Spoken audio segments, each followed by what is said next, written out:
নমস্কার দর্শক এবং শ্রোতা বন্ধুরা, আপনারা দেখছেন ইতিহাস, ঐতিহ্য, শিল্প, সংস্কৃতি, রাজনৈতিক ইত্যাদি নিয়ে বিশ্লেষণধর্মী ঘরোয়া আলোচনা হ্যালো বিপ্লব টক্স।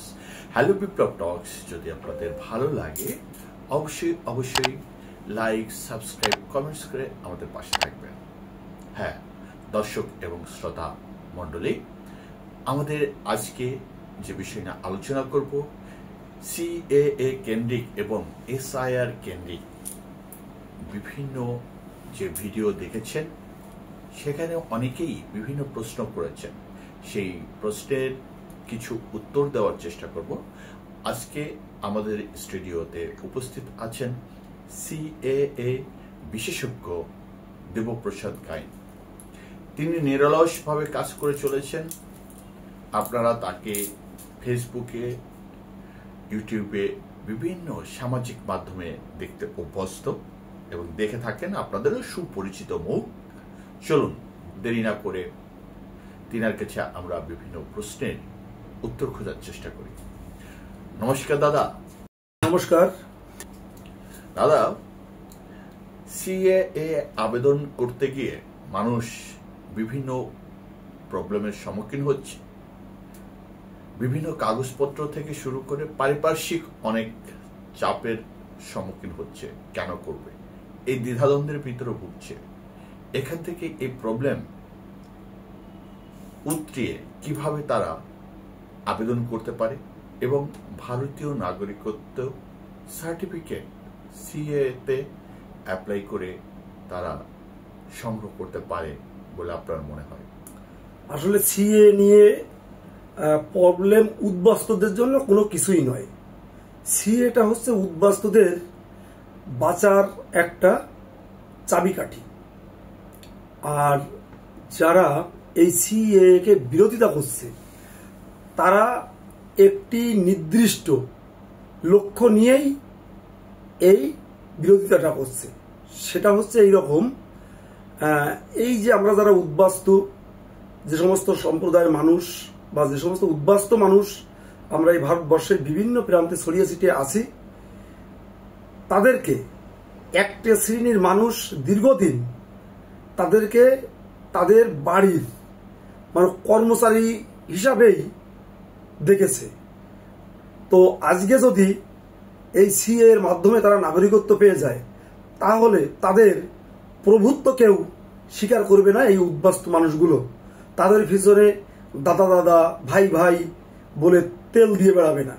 যে কারণে তারা স্পষ্টভাবে বুঝতে পারছে এই মানুষগুলো যদি এখানে শক্তপোক্ত হয়ে বসবাস করে, তাদের পাটা একটু যদি শক্ত হয়ে যায়, তাহলে এরা আমাদেরকে আর এই ছাড় দাদা দাদা করবে না। এটাই হচ্ছে যারা বাধা দিচ্ছে তাদের একমাত্র উদ্দেশ্য এবং লক্ষ্য। তাই এই জায়গা থেকে উদ্বাস্তুরা কি এরকম ভয়ের ভিতরে জীবনযাপন করবে, বা এই বাধা অতিক্রম করে সামনে তাদের নিজেদের যে স্বচ্ছতার সাথে জীবনযাপন বা তাদের যে ভারতীয় নাগরিকত্ব, এটা অর্জনের তো কোনো সমস্যা না। তাহলে কেন সেই উদ্বাস্তুরা বুঝতে পারছে না বা এখনো পিছিয়ে আছে? আবার এর সঙ্গে একটু প্রশ্ন জুড়ি যে অনেকেই আবেদন করেছেন, আমাদের কমেন্টস বক্সেও লিখছেন যে আমি 6 মাস আগে আবেদন করেছি, এখনো পর্যন্ত কোনো সুফল আসেনি বা ডিএলসিতে ডাকেনি। তাই আবার অনেকেই ডেকেছে। তাই এই যে দুই ধরনের কথা, এখন আপনি কি মনে করেন যে এদের উদ্দেশ্যে কি বলা যেতে পারে, বা এদের ভয় যেন না থাকে, যারা টেনশনে আছেন সেই টেনশন যেন কেটে যায়? মূলত ব্যাপারটা হচ্ছে এইরকম, এখানে ভয়ের কোনো কিছু নেই। আর কাকে ডাকলো বা ডাকলো না, এটা সম্পূর্ণ সরকারের ব্যাপার। সরকার তোমাকে বলেছে তুমি 2014 সালের 31শে ডিসেম্বরের ভিতর ঢুকেছ, তুমি সিএতে আবেদন করো, তোমাকে নাগরিকত্ব দেওয়া হবে।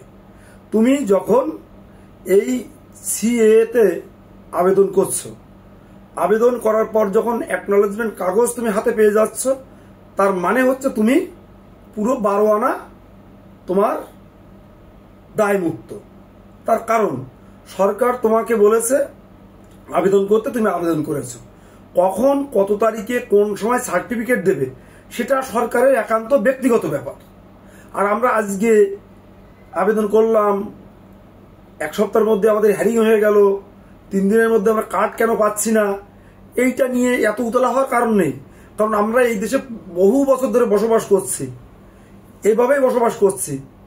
তো আজকে আমরা এই আবেদন করার পরে যদি 2 মাস, 1 মাস, 6 মাস যদি দেরি হয় সার্টিফিকেট পেতে, কোনো অসুবিধা নেই। সার্টিফিকেটটা তুমি যতদিন না পাচ্ছ ততদিন অ্যাকনোলেজমেন্ট কাগজ তোমার সার্টিফিকেটের মতো মূল্য থাকছে। তাহলে তোমার কোনো প্রকারে হিতস্ত ভয়ভীতি পাওয়ার দরকার নেই। আর যে সমস্ত মানুষগুলো তোমাকে, আমাকে, আমাদেরকে প্রতিনিয়ত ভয় দেখাচ্ছে, ভীতি দেখাচ্ছে, এরা নিজেরা ভয়ে সন্ত্রস্ত।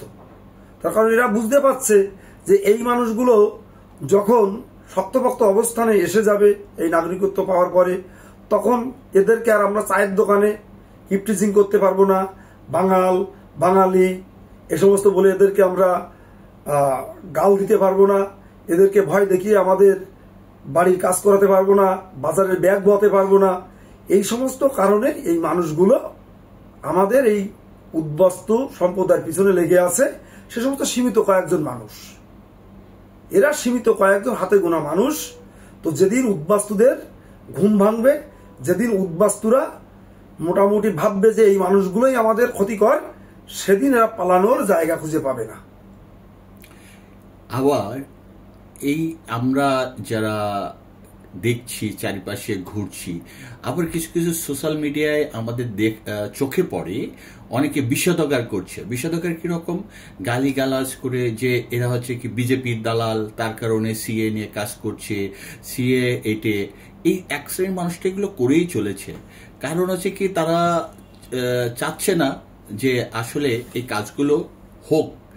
কিন্তু আপনি এত সময় যা বললেন এটা হচ্ছে কি আপনার ব্যক্তিগত অভিমতের জায়গা বা বোঝাবুঝির জায়গাটা। আপনার মতো যে সবাই বুঝবে এমন তো কিছু নয়, আবার সবাই দায়ভারও আপনার নন। আপনি শুধু আপনাদের মতো অনেকেই যারা কাজ করে চলেছে নিরলসভাবে, যে উদ্বাস্তুরা যেন তাদের প্রকৃত অধিকারটা ফিরে পাক, তারা যে ভাসমান জীবনযাপন করে চলে আসছে, সেই জায়গা থেকে বেরিয়ে এসে স্বচ্ছতার সাথে গর্বের সঙ্গে বলতে পারে যে আমরা ভারতীয় নাগরিক আর 10 জনের মতো। আমরা এখন আর উদ্বাস্তু যে জায়গাটা, সেই জায়গাটা থেকে বেরিয়ে এখন ভারতীয় নাগরিকত্ব যে গন্ধ, সেটা যেন তারা নিতে পারে, স্বাদ নিতে পারে। তা আপনারা যারা কাজ করছেন, যারা বিষোদগার করছেন, এদের প্রতিউত্তর আসলে ইনারা কি করা যেতে পারে বলে মনে হয়, বা ইনাদের চিন্তা ভাবনা কেমন? আসলে ব্যাপারটা হচ্ছে কিছু কিছু মানুষ এরা মূর্খের স্বর্গে বাস করে। এদেরকে মূর্খ বললে কম হয়ে যায়। তো এরা আসলে মূর্খের স্বর্গে বাস করে। সিএ অ্যাক্ট কোনো রাজনৈতিক দলের পার্টি অফিস থেকে পরিচালিত হয় না। আর ও বিজেপি করে, ও সিপিএম করে, ও তৃণমূল করে, ও কথা বলছে সিএ নিয়ে, তার মানে সে তোমার বিজেপির পক্ষের লোক, এরকম বোঝা অবশ্য ঠিক না। মূর্খরাই বোঝে। আমি একজন মানুষ, আমার নিজস্ব রাজনৈতিক পরিচয় আছে, অনেকেই আমার রাজনৈতিক পরিচয় জানে। আমাকে যে উদ্বাস্তুদের জন্য কাজ করতে হবে, উদ্বাস্তুদের জন্য কথা বলতে হবে, সিএ নিয়ে কথা বলতে হবে, তার জন্য বিজেপি হতে হবে বা আরএসএস হতে হবে, এটা কোথাও কোনো জায়গায় কোনো সংবিধানেও লেখা নেই। তো কিছু মূর্খ মানুষ, আপাধ মানুষ, তারা এই সমস্ত কোনো রাজনৈতিক দলের ঘাড়ের পরে এগুলো চাপিয়ে দিচ্ছে। এটা হচ্ছে তাদের ব্যক্তিগত অভিমত। তারা সোশ্যাল মিডিয়ায় কেন, তারা রাস্তাঘাটে বলবে, কেউ কেউ আছে উলঙ্গ হয়ে রাস্তা দিয়ে ঘুরে বেড়াবে, নেচে নেচে বলবে। ও সমস্ত এই পিছু লোকে কিছু বলে, এইরকম তোমার শুনতে হবে, শুনে শুনলাম না, না শোনার ভান করলাম, এরকম করে চলে আসতে হবে। কারণ এরা মূর্খ, বলো। এদের কথায় যদি তুমি উত্তর দিতে যাও, তাহলে এরা তোমাকে ওদের শ্রেণীতে টেনে নিয়ে ওই জায়গায় নামিয়ে নিয়ে যাবে। কেন তুমি ওদের কথায় উত্তর দেবে, ওদের কথায় কান দেবে? প্রত্যেককে এখন হচ্ছে সোশ্যাল মিডিয়ার যুগ, এখন তথ্য প্রযুক্তির যুগ। এখন আপনার হাতে অ্যান্ড্রয়েড ফোন আছে, মানে আপনি A to Z সবকিছু আপনি জানতে পারছেন।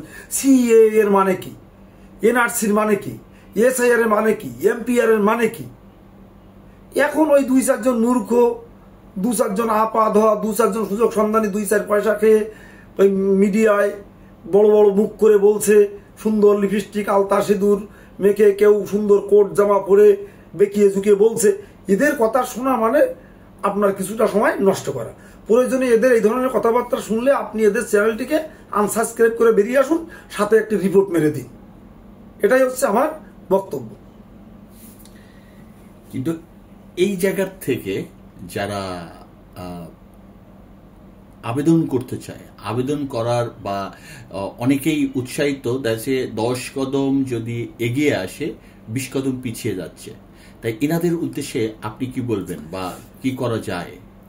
ঘটনা হচ্ছে এটা তো আর ইনাদের দোষ নয়, দোষটা হচ্ছে আমাদের গোটা উদ্বাস্তু মানুষের। এটা দোষ বললে ভুল হবে, এটা আমাদের একটা ভয় ভীতি সন্ত্রস্তের মধ্যে আমরা উদ্বাস্তুরা আছি। এটা আমাদের দোষের কথা বলবো না, এটা আমাদের একটু ভয়। আমরা এগিয়ে পিছিয়ে যাচ্ছি তার কারণ ভাবছি আমি করলে আবার কি হবে। আমি তো এখানে সেলফ ডিক্লারেশনে বলছি আমি বাংলাদেশ থেকে এত সালে আসলাম, আমাকে কি চিহ্নিতকরণ করছে যে আমি বাংলাদেশ থেকে আসলাম, এরকম ভাবে কেউ ভয় পাচ্ছে। আবার এই জিনিসটাকে বড় আকারে হলফনামা দিয়ে হলফ আকারে বলছে, কানে কানে বলছে, মাইকে বলছে একটা শ্রেণীর লোক যে এই যে তুমি আজকে তুমি কোর্টে বলতেছো যে তুমি বাংলাদেশ থেকে এত সালে আইছো, তোমাদের চিহ্নিত করবে, ধরে ধরে তোমাদের পুশব্যাক করবে, এই সমস্ত ভাবে ভয় দিচ্ছে। তাই এই ভয়টাকে যেদিন আমাদের উদ্বাস্তু সমাজের মানুষ, উদ্বাস্তু মানুষগুলো যেদিন জয় করতে পারবে, সেদিন তারা নাগরিকত্ব স্বাদ গ্রহণ করবে। আর এখানে সরকার তো তোমাকে ধরে বেঁধে বলছে না যে তুমি আসো, তোমাকে সিএ করতেই হবে, তুমি করলে করলে, না করলে না করলে, সেটা একান্ত তোমার ব্যক্তিগত ব্যাপার। তোমাকে কেউ জোর করছে না যে তোমাকে করতে হবে, তুমি না করলে এই হবে, ওই হবে, হেনা হবে, সেনা হবে, কিছুই হবে না। সেটা 71 পরেও এইরকম ভাবে নাগরিকত্ব দেওয়া হয়েছিল, ডিএম অফিস থেকে দিত, অনেকের বাড়িতে আছে। যারা করেছিল তাদের আজকে সুখের দিন, সুন্দর দিন। যারা করেনি তারা ঘরে বসে একেবারে বাচ্চাদের সাথে কার্টুন দেখে, পোকো দেখে। এই তো এখন বুঝতে শিখতে হবে, আমাদের ভাবতে শিখতে হবে যে আমরা সিএতে আবেদন করব কি করব না। আর এই সামনে নির্বাচনের জন্য এই সিএ এর মাধ্যমে যদি আবেদন না করে, তাহলে এসআইআর এ কি এদের কি কোনো প্রবলেম হতে পারে বলে মনে হয়? দেখুন, এটা তো অতি স্পষ্ট কথা। সেটা হচ্ছে এই অসুবিধা হবে কি হবে না এটা বড় ফ্যাক্টর নয়। কতটুকু সুবিধা হলো, কতটুকু অসুবিধা হলো, সেটা সম্পূর্ণ নির্বাচন কমিশনার এবং সরকারের ব্যাপার। তবে আমি বলবো সিএতে আবেদন করলে সিএর অ্যাক্টে একেবারে স্পষ্টভাবে বলা আছে যে যে ব্যক্তির এই সিএতে আবেদন করবে তার Aadhaar card, voter card, ration card, PAN card, তার স্কুল সার্টিফিকেট, তার চাকরি বাকরি, তার যা কিছু ব্যাংক বই আছে, সব কিছু যেমন আছে তেমনই সুবিধা তার থাকবে। তার থেকে কোনো একটা ডকুমেন্টসের থেকে তার কোনো নাম কাটা যাবে না, কোনো একটা ডকুমেন্টস বাদ যাবে না। এইটা যদি সত্য হয়, এইটা যদি আইনের দ্বারা হয়, তাহলে আমি বলবো যে কোনো প্রকারে কেউ এই সিএতে আবেদন করলে অ্যাকনলেজমেন্ট কাগজ থাকলে ভোটার লিস্টের থেকে নাম কাটার সাহস দেখাবে না।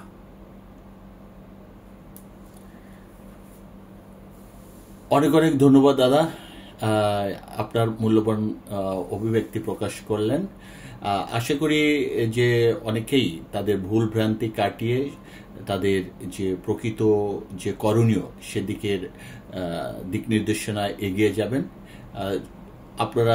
আপনিও সুস্থ থাকুন এবং সাধারণ দর্শক এবং শ্রোতা যারা হ্যালো বিপ্লব টক্স দেখছেন বা দেখতে অভ্যস্ত, আপনারাও এই দেবপ্রসাদ গাইন দাদার কথা শুনে কি করণীয় বা কি করা উচিত সেটা আপনাদের ডিসিশন নেবেন।